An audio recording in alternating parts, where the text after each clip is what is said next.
প্রাথমিক পর্যায়ের শিক্ষার্থীদের প্রোফাইল প্রণয়ন প্রকল্পের শিক্ষার্থীদের প্রোফাইল তৈরি সফটওয়্যারে আপনাদেরকে স্বাগতম।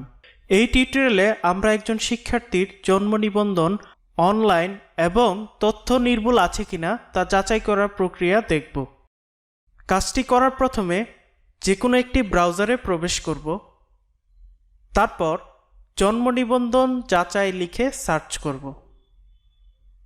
অথবা সরাসরি everify.bdrs.gov.bd এই ঠিকানায় প্রবেশ করব।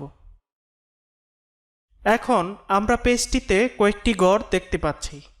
এখানে প্রথমে বার্থ রেজিস্ট্রেশন নাম্বারের ঘরে শিক্ষার্থীর জন্ম নিবন্ধন নাম্বার প্রদান করব।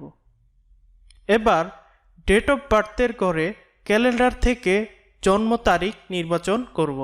জন্ম তারিখ চাইলে সঠিক ফরম্যাট মেনে হাতে লিখেও পূরণ করা যাবে। সর্বশেষ একটি গাণিতিক সমস্যার ছবি সমাধান সহ একটি বক্স দেখতে পাব। এখানে সঠিক তথ্য পূরণ করব। তথ্য পূরণ শেষে এবার সার্চ বাটনে ক্লিক করব। যদি প্রদানকৃত তথ্য সঠিক এবং জন্ম নিবন্ধন অনলাইন করা থাকে, তাহলে শিক্ষার্থীর জন্ম নিবন্ধন সংক্রান্ত সকল তথ্য পেজে প্রদর্শিত হবে।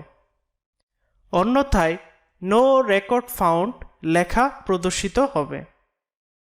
শিক্ষার্থীর জন্ম নিবন্ধন অনলাইন করা না থাকলে তাকে নতুন করে জন্ম নিবন্ধনের আবেদন করতে হবে এবং জন্ম নিবন্ধকের কার্যালয় যেমন সিটি কর্পোরেশন, ওয়ার্ড কাউন্সিলর অথবা ইউনিয়ন পরিষদ থেকে জন্ম নিবন্ধন সনদ সংগ্রহ করতে হবে।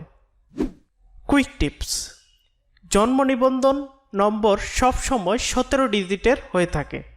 জন্ম নিবন্ধন নাম্বারের প্রথম 4 ডিজিট সবসময় ব্যক্তির জন্মসাল হয়ে থাকে। ধন্যবাদ।